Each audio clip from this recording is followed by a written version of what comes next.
I forgot one.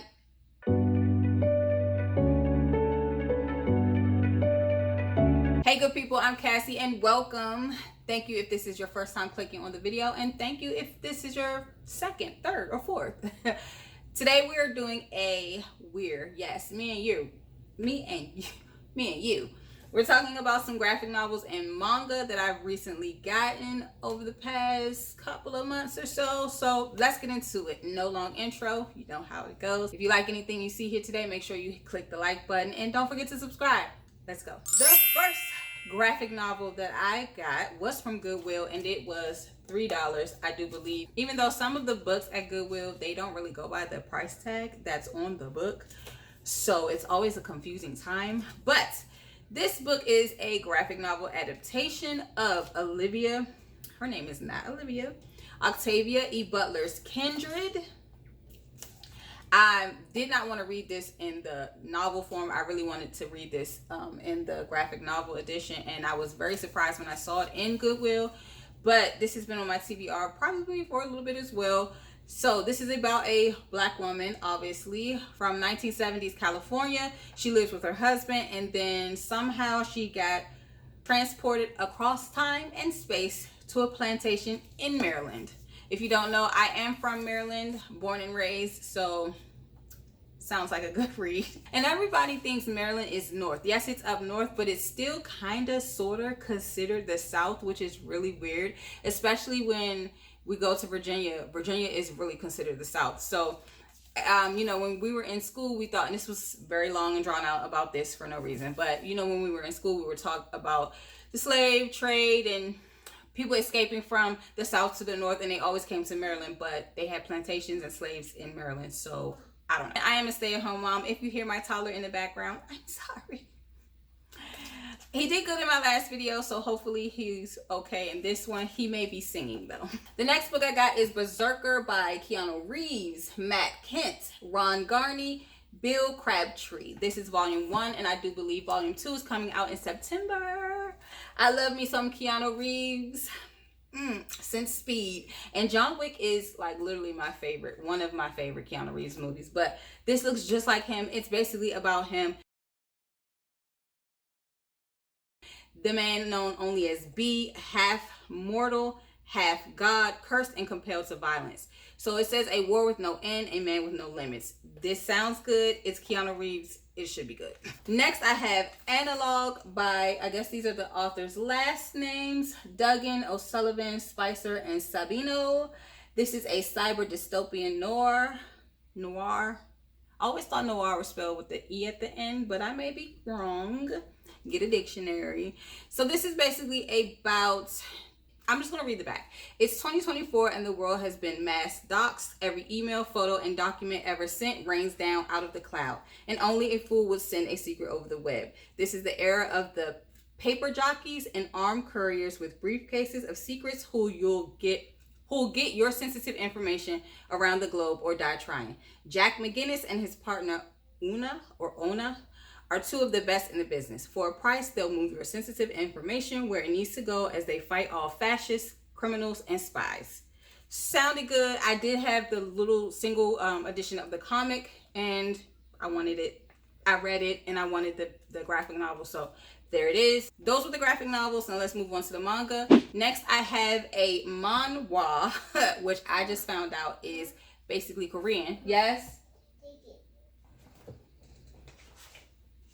Okay, thank you. He gave me Spider-Man. He loves Spider-Man. But I recently found out this is a manhwa, and that is basically Korean term for cartoon or animation, I do believe. So I believe this author is Korean. So this is Solo Leveling Volume 1 by, the original story says it's by Chugong, and it says Dubu. I don't know. Right there. I don't know what that is, but I've wanted to read this for a while now, and I don't really like showing, you know, no spoilers, but I wanted to read this for a while. So this says it's based on a hit fantasy novel. So this person is known as the weakest hunter of all mankind. E-rank hunter Jin Woo Sung's contribution to raids amounts to trying not to get killed.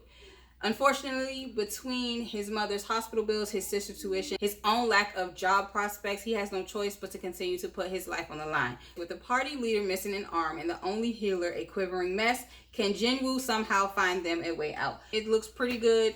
It's nice and colorful. You know, mangas are really black and white, so I guess manga, and it's read from back to front. But this is read like a normal book, and it's in color. So yeah, first time experiencing that, so I can't wait to read that. Next, I have a manga, Spy Family Volume 6. If you don't know what this is about, it's about Twilight the spy who has a mission, and he basically has to create a family, and his wife, his fake wife, is an assassin, and his fake daughter is a telepath, and nobody knows about anybody's abilities. The wife doesn't know he's a spy. The spy doesn't know the wife is an assassin, but the telepath obviously knows mommy and daddy are crazy. I have read volumes 1 through 4. I am on volume 5 right now. Well, I'm not reading it right now, but I did take a break because I don't want to rush through it. It's so good. I'm also watching the anime, and I'm trying to watch those very slowly as well.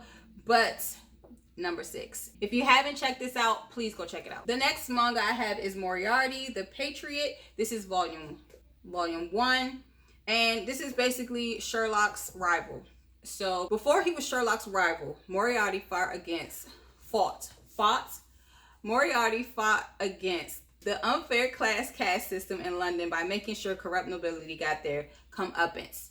But even the most well-intentioned plans can spin out of control. Will Moriarty's dream of a more just and equal world turn him into a hero or a monster? Probably a monster, because Sherlock hates him. And the last 2 mangas I have are Sweat and Soap Volumes 2 and 3. And they look like that.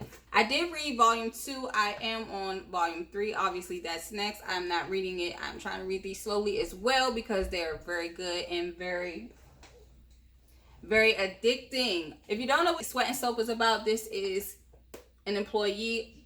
He is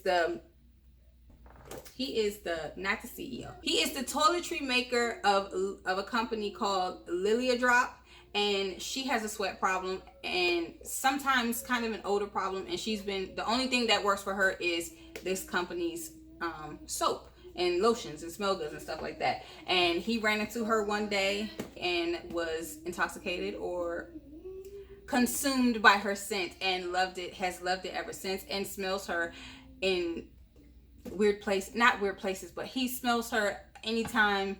It doesn't care who's around. And yeah. So I really like this series. If you haven't checked this series out, please make sure you do. This is another good one, and you just got to make sure you find them, because a lot of these things are flying off the shelves. Yes. Okay, hold on. I forgot one. One of my kids, my husband, no, somebody got me this for Mother's Day. This is Lore Olympus. I love this book. I've wanted this since it first came out, since I first knew it was coming out. I do read the webtoon. Basically, this is Lore Olympus by Rachel Smythe, the #1 webtoon phenomenon. This is a Persephone and Hades retelling. I love me some Greek mythology, gods, retelling. I love all of that stuff, so I love it. I haven't opened it yet. If you know, you know. If you know, you know, but I'm so thankful for them. I got this for Mother's Day, like I said, and I love it. All right, y'all. I don't know if you heard little baby, but I got to get out of here. Let me go do mom life. Thank you so much for watching. Make sure you leave me some books down below. Say hi, comment. Make sure you subscribe if you haven't already. Also, like this video if you saw anything that you liked, and I will catch you all in the next video. Bye.